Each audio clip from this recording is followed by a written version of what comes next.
Welcome to Splintered Spirits, a podcast hosted by me, Gary, and my nephew Johnny, where I follow Johnny as he tries to prove his theory that ghosts are the fractured memories of the living. In the last episode, Johnny and I tried to trip up a particularly nasty spirit named Edward in order to see if there was a connection between him? I don't know how spirits identify, and a younger version of itself that we spoke to at a cemetery.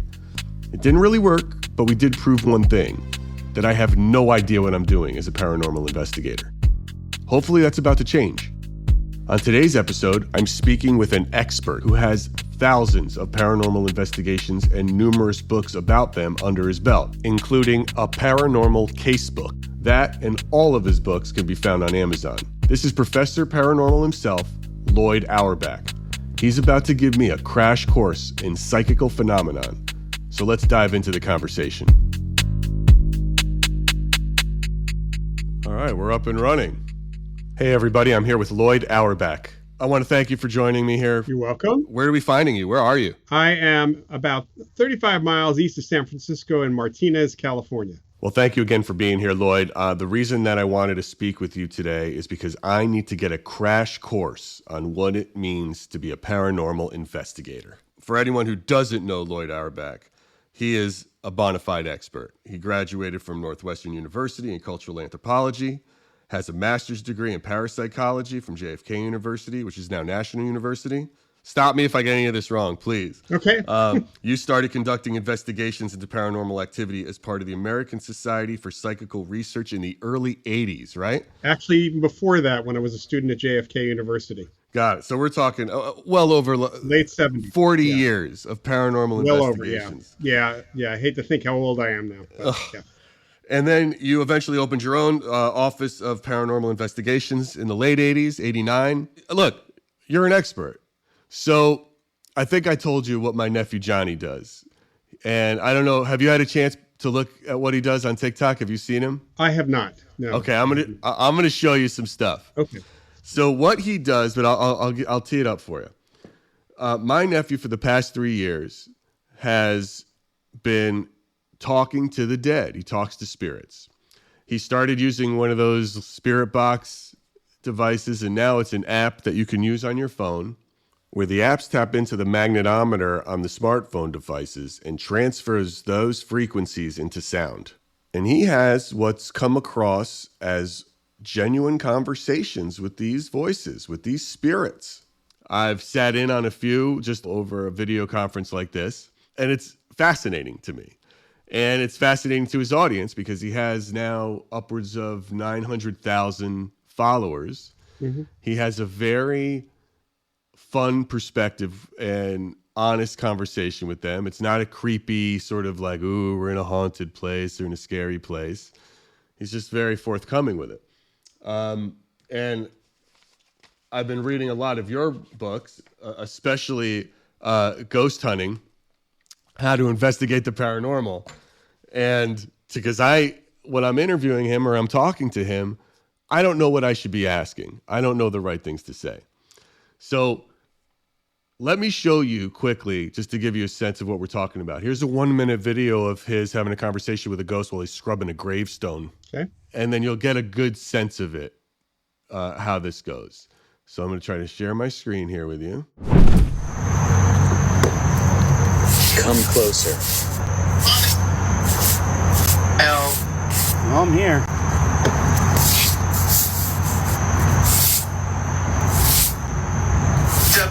No one visits me. Oh, I'm sorry, John. I'll come visit more often. If you'll be okay with that.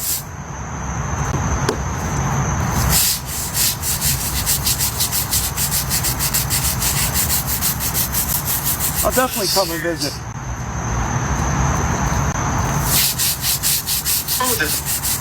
Go away.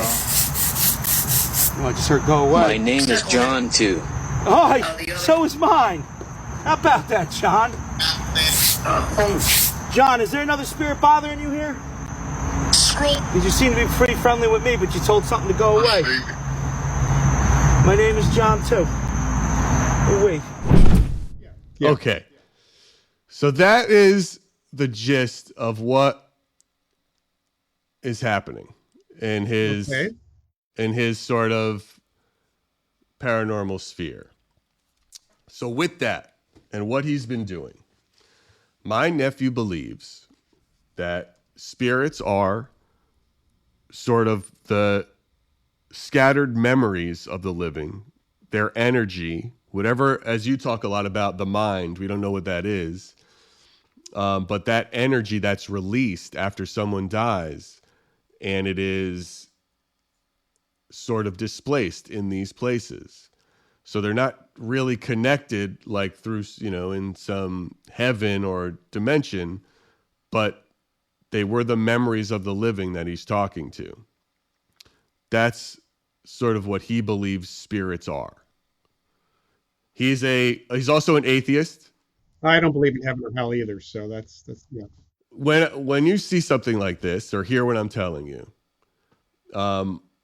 I'd like to know what you think, and start back, because you have a very helpful and good definition of, you define sort of three categories: apparitions, hauntings, and poltergeist. So why don't you tell me what that is, and then we'll go from there. So, based on many thousands of reported experiences, based on investigations that have been done, an apparition is seemingly the consciousness of a human being. Although sometimes it can be pets.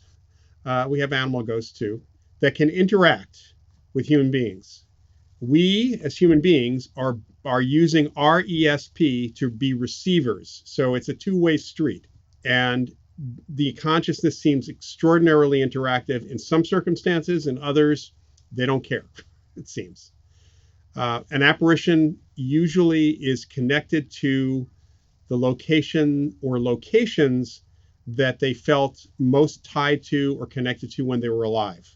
Has nothing to do about where they died. And in fact, it is a false assumption to assume that they're going to be in a cemetery for many, many reasons. And there are lots of reasons why when we hear from apparitions, when people hear from apparitions, why they're sticking around before they move on. The vast majority of people do move on, it seems. Otherwise, we'd have a lot more apparitional experiences. But it is consciousness. With hauntings, technically a haunt is a place. And, the example I love to use is the TV show Cheers, because Norm and Cliff were haunting Cheers.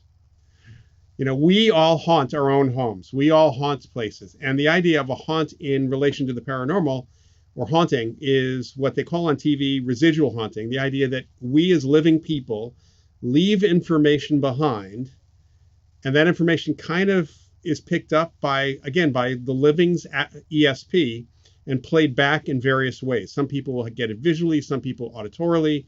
You might feel something. It's usually very emotional, and almost every adult has experienced some form of haunting, although they don't ever think of it this way. It's walking into a house you've never been in before when you're house hunting, or an apartment, or perhaps someone you're visiting, and it feels weird, it feels strange, it feels happy, it feels sad. You're picking up the emotions of the people that are living there. That's a haunting.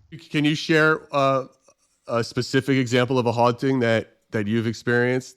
One of my earliest investigations, which was under the auspices of the ASPR in New York, it was a couple that had moved into this house that was less than 6 years old, in a development that was less than 6 years old in Bedford, New York.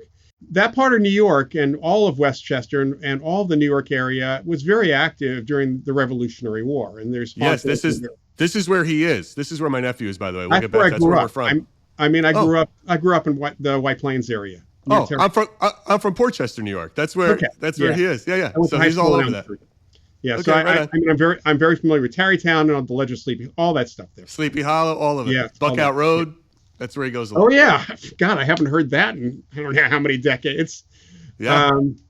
So I always felt my hometown was a congregation of oddities. And it turns out it's Grand Central for the undead. If you knew me better, trust me, this makes a lot of sense. And they had been living there by the time they called me, almost 6 months. The previous owners were still alive. It was a brand new house. They made enough money. They were young. They got older, and then they moved into Manhattan. They were in the financial industry. So the couple moves in. There are 2 master suites upstairs. What was reported to us, or to me, was that every night around 3 a.m., they'd be woken up by the sounds of two people making love in the next bedroom. And it was loud, apparently. I was able to start talking to neighbors, but the next door neighbor, he had just come home from work. And he said, well, the only thing I could say that was kind of odd, my wife and I would get woken up in the middle of the night by the sounds of the two of them going at it like wildcats. And he points from that bedroom over there. So whoever this couple was, they left a heck of a imprint behind. And so I got the number from this neighbor. I got the number of the guy who used to own the house, who was at that point in his very late 20s, very early 30s. And I called him on Monday morning because I was up there on a Friday and explained who I was. And he was curious when I said American Society for Psychical Research. He says, what are you calling for? So I interrupted him and it said, what does 3 o'clock in the morning mean to you and your wife? And there was silence. And he said, okay, tell me what's going on. So I explained it. And then he said, well, yeah, my wife and I used to get up. He said, I'm not going to go into the story as to why, but it was kind of a ritual for us. We'd wake up at 3 o'clock in the morning and we go at it. I guess we were a little bit loud. So wait a minute. So I have to cut you off in here and ask. Yeah. You're talking about this house is haunted by a couple that are still alive. That's because a haunting is merely a recording in the environment. Okay. It is not conscious. It doesn't interact. It is a recording. I don't know about you, but right now, all I can think about is if I've ever performed with such incredible sexual prowess that it's left an interdimensional imprint on the universe to haunt future generations. I'd like to think that I have. So a haunting is made by the living, but it can continue after the people are dead. And there are so many hauntings that are reported. Some of the famous ones, of course, are from places that have been around a long time, like Gettysburg. But there are so many hauntings that are reported where the hauntee, the person or activity that created the haunt, they're still alive and not even living there. Sometimes they're actually living in the same house still. So unbeknownst to this poor couple made a spectral sex tape without even realizing it. Pretty much, yeah. Okay. That is a great haunting story. And this is super interesting, and we're obviously going to loop back to this definition of this imprinting as we get into what Johnny does here. So, okay, and the last thing is this idea of a poltergeist agent. So, poltergeist, even though the term literally translates to noisy ghost, the term goes back to the 16th century in Germany. Starting in the early 20th century, there was a researcher named Nandor Fodor, who was also a psychoanalyst, and he started looking at some poltergeist cases from the psychoanalytic perspective and finding that there was always a connection to a person, to a living person in the cases. This is the thing about poltergeist activity. It's only physical. So it's things moving, things breaking. It can be things floating. It can be appliances turning on and off by themselves, including when they're not even plugged in. There's no indication that there is any spirit activity at all. It's all physical. So nobody's having a ghostly experience. You can bring in all the psychics and mediums you want, and they're not going to pick up a spirit. For those trying to keep up, according to Professor Auerbach, an apparition is your garden variety, stereotypical, exactly what you're thinking when you hear the word ghost. A haunting is like a timestamp or a recording of an event on a location. And a poltergeist is actually not a ghost at all, but a living person somehow manifesting these physical events, like shit flying off the walls or whatever. So how we handle these cases, with apparitions, it's communication. With hauntings, we have ways we can deal with the experience that people are having and even the activity. And with poltergeist phenomena, we have to work with the agent. They seem very separate, and it's very clear what those three sort of groupings are. Right. And when I look at Johnny, I see potentially a little of all of it mixed together. Yeah. So, which is why I'm so interested in how I should decipher these, or can I group these, or how would you go about trying to group it? Well, first of all, people have psychokinetic experiences without having a poltergeist outbreak. Many people actually have experiences due to stress with their technology. That seems to be a lot of the focus of psychokinetic activity. The problem with technology in general is that we know living people unconsciously can affect technology. We have laboratory evidence for that. especially systems that include random generators of some kind. It's really important to know that so many of the spirit box stuff that's out there is subject to interpretation. I mean, you can get clear EVP, electronic voice phenomena, or something from time to time. Certain people have an aptitude for seemingly getting better conversations. And the one question, because we don't have the facility, I should say the money, to actually research this in a laboratory, but based on the fact that we know that living people can affect devices, and a lot of that's based on intention or unconscious desires, but not conscious stuff. So it comes unconsciously. It's very likely that certain people who get a lot of EVP or get what's happening with your nephew, that they themselves are either unconsciously creating the words, the feedback that they're getting, or they're unconsciously, they're mediums and they're facilitating that kind of activity from a spirit that they have attracted, not necessarily one that's present there. That makes sense to me. He could potentially be some sort of technological poltergeist agent. My term for that is techno-medium. Techno-medium. But when we say medium, just because there's so many terms, I don't want to confuse them. When I hear medium, that means like he might be a legit conduit for a potential apparition or spirit. And when I hear poltergeist agent, he is the sole generator of what is being manifested. Yeah. So that's, you know what I mean? If just to separate it. I love that term, techno-medium. Maybe that's what he is, but he could also be some sort of poltergeist agent as well, right? He would be more of a PK guy is what he is. Okay. Some of the things that we've so over the years, he has found this one ghost spirit, and it goes by Edward. And he learned about Edward solely through the conversations from Edward and from other spirits in his basement of this apartment building he lives in. And then he started investigating him in town, in record books, and then found his grave and talked to him again. And Edward, when talking to him, constantly makes fun of him. And Edward said he's nasty, he's a murderer, he was like this horrible person, all these things. And he, even when I was on with him, he called my nephew poor, called him like just stupid, like it was hilarious. Like, and he was like, I told you, man. He's like, this guy's so mean, and he's just always making fun of me. John is an asshole. Edward, come on, dude. And we got it. And he can push his buttons, if you will. Mm-hmm. Like he could do anything to get him to say stuff. And it was very distinct from other voices that were manifested in that room. And then it was very direct, calling him by name, you know. So when you say very distinct, I mean, what I heard was something that was more mechanical, artificial voice. I mean, distinct in what was said, not how it sounded. Okay, what was said? Not random words, full sentences. Okay. But according to my nephew, this spirit and that personality is locked to this spot.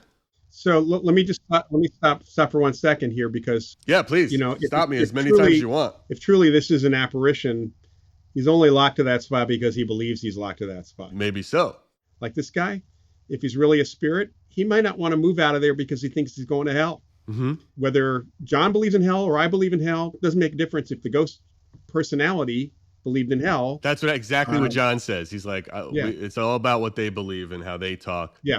So what do I do to start testing whether it's Johnny manifesting these things or if he's a medium of some kind? Where do I start? So, first of all, one of the things that's really interesting is that if a person who's operating a spirit box or doing EVP has psychic ability and is affecting the device, if there is that haunting imprint of a person in the place, their unconscious could pick up enough information to mimic that person and have a conversation, even though there's no spirit, there's no there, there's no spirit there. There's just like information that's present. Doesn't matter what you see on TV. Doesn't matter what the ghost hunters use. There's no device that can detect a spirit. Nothing. Is there a way to test him? Like, is he giving off some sort of magnetic energy, possibly more than anybody else? It shouldn't make a difference. First of all, we all give off electromagnetic fields. Well, this sucks. I was really hoping there was some gizmo I could buy or rent, point at Johnny, and get an answer. Problem solved. But no, Ghostbusters lied to me. To all of us, really. So it really makes it difficult. But it's like, look, there's a lot of copycats of his now, right? Because he is literally one of TikTok's top 200 live streamers. This is always live. It's never a recorded thing. And they try to do it. They're just not doing it. They're just not getting it, right? Just because you have it doesn't mean you got it, right? Right, Like, I got a camera. It doesn't make me Spielberg. And no matter how hard I try with my kitchen, I don't cook like Gordon Ramsay. So I would say there's something special about John, that John, in any way, shape, or form, John has something that's either attracting spirits. If you've seen the movie Ghost Town with Ricky Gervais, I haven't. I recommend this. It's a great ghost movie. But he has a near-death experience during a colonoscopy, which is not proper, but he does. And I recently had a colonoscopy, and I can only imagine it was a near-death experience for the nurses more so than it was for me. That he's walking by, realize he can see them because he's like getting annoyed with them, and they start running after him because they're all ghosts. Got it. And they all can figure out where he is because he's got the searchlight on. So John may be putting that out there, and these other folks can't do it. And we talked about the problems with the tech. So then where does that lead? Like, what would you do? What should I do? So how do I test to see what it might be? What is a practical approach, since technology is too iffy? Yeah, I mean, the practical approach, first of all, is to find, if for him to go, or for you to take him to some place where there is a good record of human encounters with an apparition, and maybe not even tell him what the story is. Just tell him you're taking him there, and you should talk to whatever witnesses you can to get their stories and do a little research on the place. Once you do that, and he starts getting messages, you can at least compare that against what the other people have experienced. Okay. And if you can have someone there who has had an experience with that apparition, that ghost, at the same time, if there's somebody there, they might actually experience that ghost again while he's having that conversation. I mean, I'd suggest in that neck of the woods, if you want, let me know. I'll put you in touch with a good medium from Yonkers. Okay. And she should go with you. And she will want to when she sees this. I'm sure she'll be very happy to set something up. Okay. Yes, we'll talk. We could talk about that offline for sure. I would love that. Okay. That's a great place to start, and it's super helpful. I wanted to talk to you about one more thing before we go, because I'm sure you're busy here, and it's about going back to technology again, because there was something great when I read in your book that I found really interesting, and that really speaks to his theory, which is in hauntings as well, but this idea of imprinting on the environment, and even in the story you told. His belief is obviously that energy gets dispersed and sort of they settles in these places that were important to them, or the memories that they had and that's why they're dispersed there. You brought up in your book the possibility that a magnet, like the one that could erase audio and videotapes, could erase spirits. If I turn one of these things on after having a conversation and the spirit disappears, is that a plausible test toward proving Johnny's theory? Yeah, you can. We've used a bulk tape eraser. It's the kind of thing that you erase. I remember. Right. Yeah. Back in the day, we remember, because back in the day we all used tape. Right. And I actually have now. I have to say that we have no reason or understanding of why using that will get rid of a haunting. So if I had a magnetometer at that case I talked to you about with the couple who left that sex tape behind, right, I would not have been surprised if I walked into that bedroom and I had a higher than background reading only in that bedroom. Right. In cases like that, we will use the bulk tape eraser, or I started using little small coin magnets, or they're called neodymium magnets or bullet magnets sometimes. We'll put them on the baseboards where the nails are. And that seems to change the reading, and it shouldn't. The bulk tape eraser, honestly, should not change the reading, but it does. So that's a mystery within a mystery, you might say. Sure. No, but if it works, it works, and you might try that.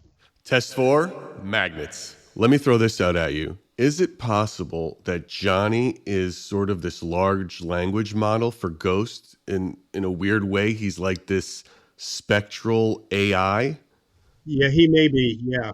I'm not walking away from this conversation thinking we're disproving Johnny's theory or that he's wrong, but that there may be some other options on how he was receiving and interpreting this paranormal information. It feels like there's no way to prove it one way or the other for certain, but only get closer to something it might be, right? Well, that's another, There's really no way to ultimately prove. but that's why you want human witnesses. So if a medium or somebody else sees a spirit there at the same time this is happening, I guess you could say we push the needle more towards him. Right. Can my nephew be a medium?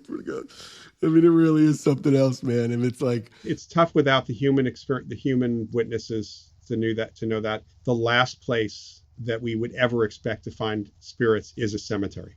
the reason he believes that they're there is because of the loved ones left behind. Well, yeah, so then that would indicate consciousness because memories can't do that, and the person has no memory that was left behind at the cemetery. Well, that makes a hell of a lot of sense. I mean, people can't possibly remember their own gravesite. So it's almost like it's a projection. It's someone else's memory of that person. Possible. That is possible. Yeah. I mean, there are hauntings. Because it's a powerful loss, right? Yeah. Yeah. There are For hauntings someone. in cemeteries where people pick up the mourners. They don't pick up the dead. What is that? What do you mean by that? What's some pick up So mourners? people who go to the funeral are in grief and they leave their grief behind. It's an imprint like the sex tape. That's a different kind of imprint. That's all. A lot less fun, right? It's really rare for anyone to be connected to their burial site Right. at all. I mean, there's no, even if you picked out the burial plot when you were alive, there's just no psychological connection whatsoever after death. There wouldn't be anything. Well, it's also common sense. I mean, honestly, Yeah. that's a very logical. How could you have a memory of your cemetery if you weren't there? But maybe it is this. If let's say he's a medium of some kind and he's picking up an imprint that someone very, that lost, Well, if has the memory of their child, that grief is stuck there. actually, if he's actually a medium, mediums can connect with spirit regardless of where they are, wherever the mediums are. So he may not need to go to that cemetery. He should try connecting with that same 13-year-old boy that he was connecting with in the clip you showed me someplace else. To be clear, we're not suggesting Johnny meet up with some 13-year-old boy at a secret location. We're talking about a conversation with a spirit. And see if he can actually get that kid to show up. Because if he's really a medium, actual mediums can call upon spirit from wherever and again put the call out. Now, it is up to the spirit to decide to communicate. And that's a great test. Yeah. Right? But it also might be that he's some sort of medium for hauntings rather than apparitions, meaning he connects to the imprint and then Fill in the blank. fill in the blanks Yeah, and he's that's right. interpreting it in a different way, right? That would be So that would be these- interesting. Again, taking him to a haunted place, take him to a place with That With seems to word. be really what he's doing. yeah. Like if I was going to say, based on our conversation right now, that would be what he's able to do. He is picking up these memories of these spirits from who's ever leaving them behind, and he is creating a model, much like AI would, of what that right. spirit and what that thing is. Somehow he's doing that through this tech. Mm-hmm. Which is, I don't know if it's true or not, but just based on this conversation and everything you just told me, that's how I interpret it. Yeah, I mean, that is possible. That is one model that Bill Roll actually came up with. Huh. William G. Roll, or Bill Roll, was a respected parapsychologist who made a name for himself with the Columbus poltergeist case in 1984. I didn't know any of this at the time. I had to look it up. I'm over here nodding to impress Loyd. So I'm walking away with this homework. Mm-hmm. 1, find a haunted location Johnny has no connection to or information about and see what he discovers. Right. 2, find human witnesses to confirm some of his conversations with these spirits. Mm-hmm. 3, have a medium join in on a sit. See what they're picking up during one of Johnny's conversations. Right. 4, see if Johnny can call on spirits like from anywhere, not just where he's found them or the specific locations, but if he's got that ability as a medium to call them from anywhere. And lastly, and probably the easiest, magnets. to see if we can erase a ghost or the energy left behind by a spirit. Yep. That is a very fine starting place for a paranormal investigative noob like myself to test and try to help him prove his theories. Is there anything else I should check on him to see that could be affecting what he does and what, how this goes about? Well, I mean, like, does any past medical ailments affect things like? The only thing that we have connected directly to poltergeist phenomena is in about 30% of sets of cases that have been looked at, there was epilepsy or epileptic-like activity in the brain. So not always epilepsy, but epileptic-like activity. So I would not say he has to go in for a brain scan at all. Okay. he might, but not for this. Let me tell you. Okay. Loyd, I can't thank you enough for participating in this, for talking to me about it. I truly appreciate it. It is really, really helpful. Good. We'll keep you posted. For me to understand it, and I will absolutely keep you posted. Thank you so much. You're very welcome. That was Professor Paranormal himself, Loyd Auerbach, who was kind enough to give me a crash course on psychical investigating and some action items to work out with Johnny in the weeks to come. We all got a lot of information today, but if there's only one thing to remember, it's this. You do not need a video camera to record an amazing sex session. A really great bang might just imprint on the universe. #goals. Thanks for listening to Splintered Spirits. Come back next time for more conversations with me, Johnny, and the ghosts as we start putting these tests to work.